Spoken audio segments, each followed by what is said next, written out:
Hello students, I am Bishwajit Nath. Welcome to my YouTube channel Best Physics Guide by Bishwajit Nath. Today I am going to discuss about gradient and divergence, curl, etc. First, gradient. Let phi be a scalar quantity function of x, y, z. That is, the scalar quantity phi can be changed due to the change of x, either x or y or z, or all of them. Now the gradient of phi can be written as del phi or nabla phi. Del phi or nabla phi. Someone tells that this is del, or someone call it is nabla. That is, del phi is equal to dou phi dou x I cap plus dou phi dou I j cap plus dou phi dou z k cap, where dou of dou x is the partial derivative of phi with respect to x. That is, dou phi dou x is the partial derivative of phi with respect to x. Here dou phi dou y is the partial derivative of phi with respect to y, and dou phi dou z is the partial derivative of phi with respect to z. Here dou phi dou x I cap denotes the change of phi along x direction, along x axis, with respect to the unit change of x, Similarly, dou phi dou y j cap denotes the change of phi along y axis with respect to the unit change of y, and dou phi dou z k cap denotes the change of phi along z axis with respect to the unit change of z. Here del is known as vector differential operator.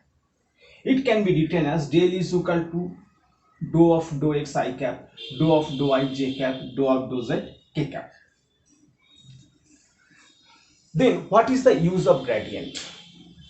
Gradient of phi allows us to find the change in the function phi induced by a change in its variables. Okay, that is, the del phi or gradient of phi denotes the change of phi along the unit change of position vector, r cap, where r is the x I cap plus y j cap plus z k cap is the position vector of a point, and del phi denotes the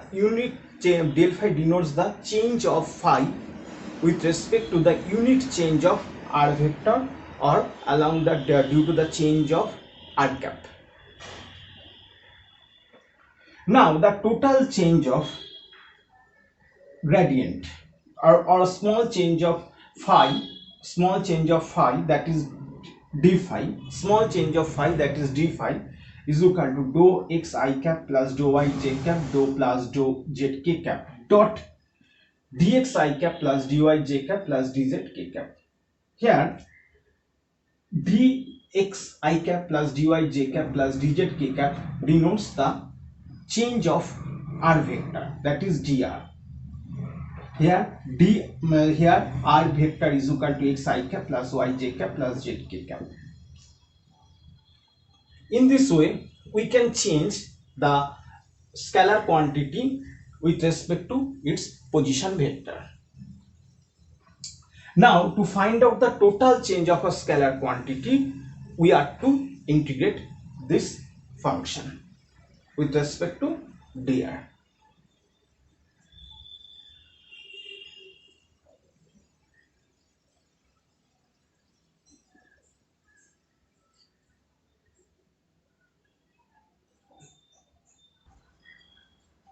Now divergence of a vector.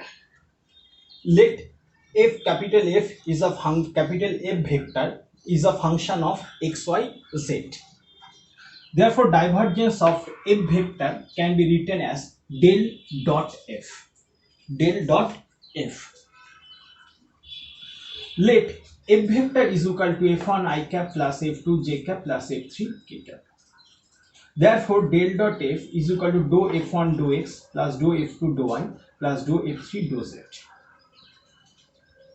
Divergence of a vector denotes the net flux emit from a space having unit volume. That is, divergence of a vector denotes the net flux emit from a space having unit volume. Therefore, flux emit from a space having volume dv is del dot f vector dv. This gives dou f1 dou x plus dou f2 dou y plus dou f3 dou z dx dy dz.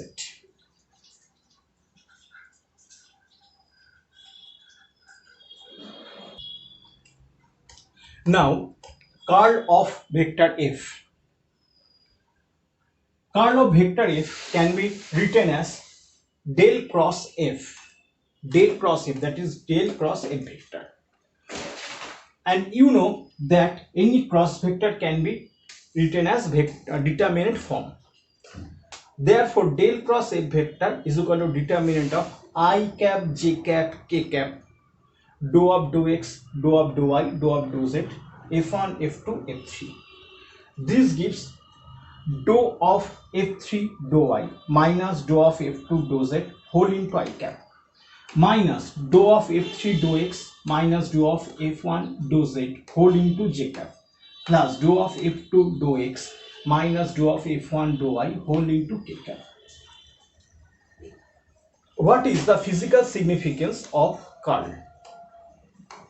When a paddle wheel is placed inside a liquid, then it will rotate. It will rotate. This rotation can be measured by the curl. When the axis of the paddle is parallel to the vector del cross f, then the rotation will be maximum. That is, curl measures the rotation of a vector quantity.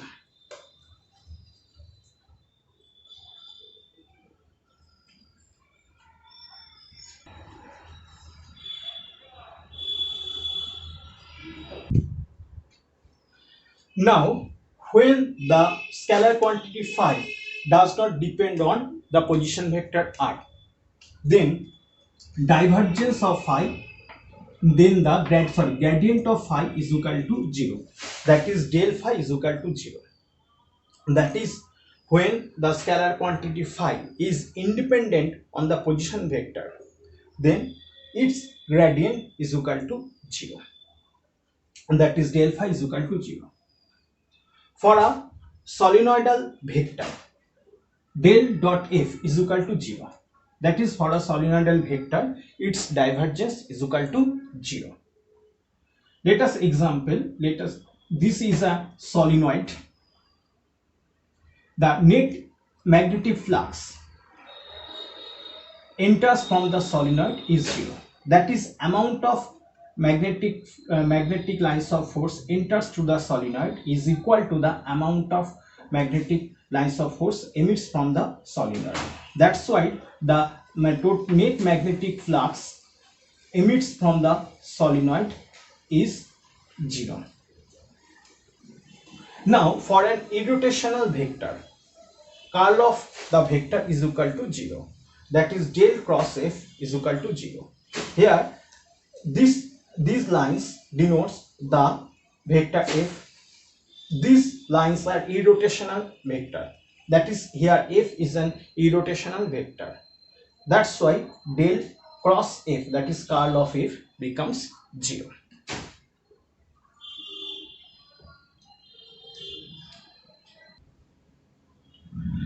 Now, Gauss divergence theorem.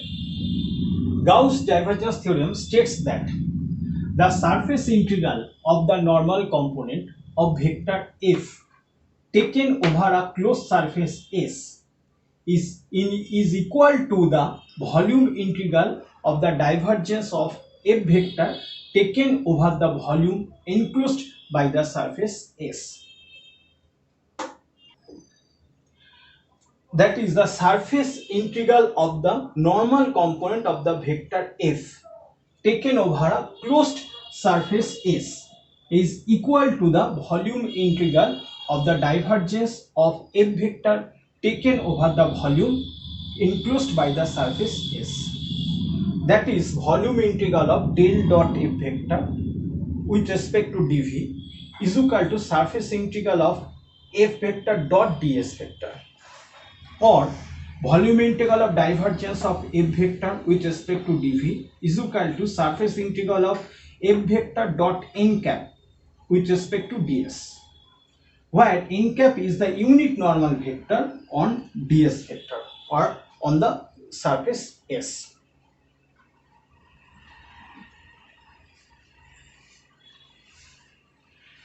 This is known as Gauss divergence theorem. Now proof. Let A, B, C, D, E, F, G, H is a rectangular parallelepiped. F is a vector parallel to AB, that is normal to the side A, H, E, F. I, J, K, L is a wall inside the parallelepiped which is normal to the vector F. Now the net flux comes out from the wall I, J, K, L is phi is equal to F vector dot n1 vector plus F2 vector dot n2 vector, where n1 is the unit normal vector on the I, J, K, L at the left to right direction, and n2 is the outward normal vector on the surface I, J, K, L from right to left direction. Since n1 is equal to minus n2, therefore since n1 is equal to minus n2, therefore the dot product between this, that is f1 dot n1 minus f dot n1 is equal to 0. That means the flux comes out from the inside wall is 0. That is, there is no contribution of flux by the walls inside the parallelepiped. The net flux comes out from the parallelepiped can be considered only for the outer surface of the parallelepiped. Therefore, the net flux of F comes out from the parallelepiped is considered only for the outer surface of the parallelepiped.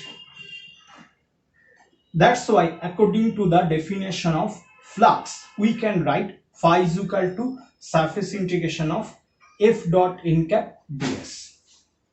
This is the definition of flux. Now, according to the divergence definition of divergence, we can write F vector of F, we can write del dot F vector is equal to d phi dphi. This is the definition of divergence. That is, the flux passing through unit volume is known as divergence. That is, del dot F divergence is equal to d phi dphi. Okay. Now we can equate these two relations. That is, from this relation we can say that phi is equal to volume integration of del dot F. Phi is equal to volume integration of del dot F. That's why we can write that phi is equal to volume integration of del dot F dv. Okay.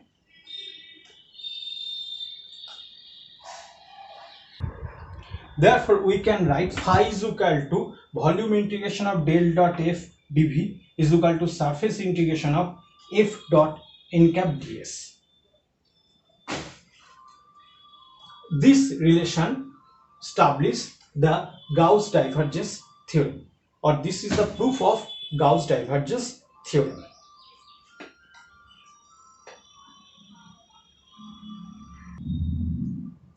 Now Stokes theorem. The line integral of the tangential component of vector f taken around a simple closed curve is equal to the surface integral of the normal component of the curl of vector f taken over the surface S, whose boundary is denoted by C. That is closed integration of f dot dl, that is f vector dot dl vector, is equal to surface integration of del cross f, that is curl of f dot n cap ds, where n cap is the unit normal vector of ds. This is known as Stokes theorem. Stokes theorem shows the relation between line integral and the surface integral, and Gauss divergence theorem shows the relation between surface integral and the volume integral.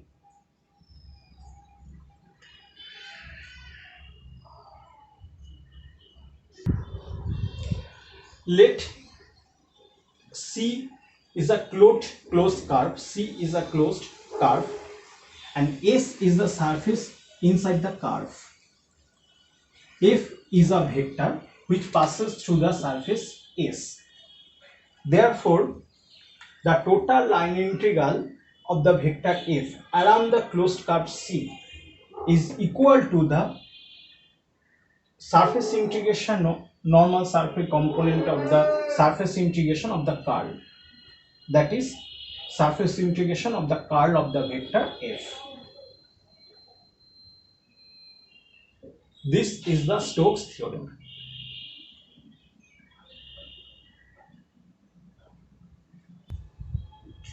Now I am going to discuss about spherical coordinate system.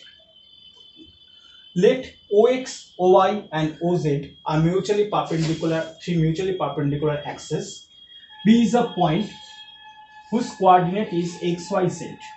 O is the origin whose coordinate is 0, 0, 0. Also, we consider P is on a sphere whose radius is R and its center is at origin. That is, the center of the sphere is also 0, 0, 0. That's why OP is equal to R. OP is equal to R. OP makes an angle theta with the positive OZ axis. That is, angle ZOP is equal to theta. PQ is normal to XY plane. That is, PQ is equal to small z. Here OA is equal to small x and OB is equal to small y. And OQ produces angle phi with the positive OX axis. That is, angle XOQ is equal to phi.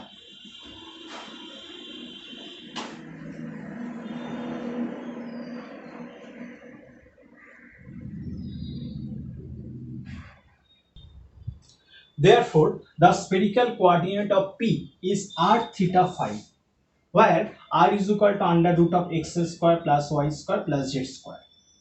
Theta is equal to cos inverse z by r and phi is equal to tan inverse y by x. We can establish this relation from simple trigonometry, and that's why we can write that x is equal to r sin theta cos phi, y is equal to r sin theta sin phi, and z is equal to r cos theta. This is the relation between spherical coordinate system and the Cartesian coordinate system.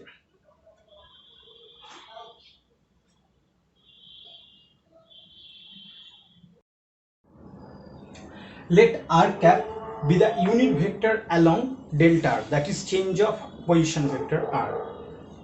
E theta cap is the unit vector along del theta, that is change of theta direction, and E cap phi is the unit vector along delta phi, that is change of phi. Here r cap, E theta cap and E phi cap are unit vectors and they are mutually perpendicular to each other and their magnitudes are 0. Now the del can be written as, that is vector differential operator can be written as dou of dou r, r cap plus dou of 1 by r, dou of dou theta, E theta cap, that is del r, but del vector or vector differential operator is equal to dou of dou r, r cap plus 1 by r, dou of dou theta, E theta cap plus 1 by r sin theta, dou of dou phi, E theta phi. This is a change of the this measures the change of the vector along the r direction. This operator measures the change of the vector along the theta direction, that is E theta cap direction, and 1 by r sin theta dou of dou phi. This operator measures the vector change of vector along E phi cap direction, that is change of phi direction. And the small volume of the sphere dv can be, the small volume of the sphere dv can be written as r square sin theta dr d theta d phi.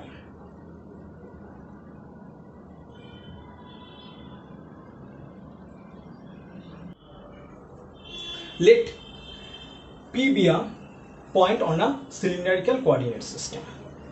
Now I am going to discuss about cylindrical coordinate system. That P is on the cylindrical coordinate system, or on a cylinder. OX, Y and OZ are three mutually perpendicular axes. O is the origin. PQ is a normal drawn on the surface XY. OQ is equal to rho. OQ is equal to rho and PQ is equal to Z. Angle XOQ is equal to phi. Angle XOQ is equal to phi. Therefore, the cylindrical coordinate system of the point P is rho, Z, phi. Rho, Z, phi, where x is equal to rho cos phi, y is equal to rho sin phi, z is equal to zx. And the small volume of the coordinate system dv is rho d phi dz. dv is equal to rho d phi dz.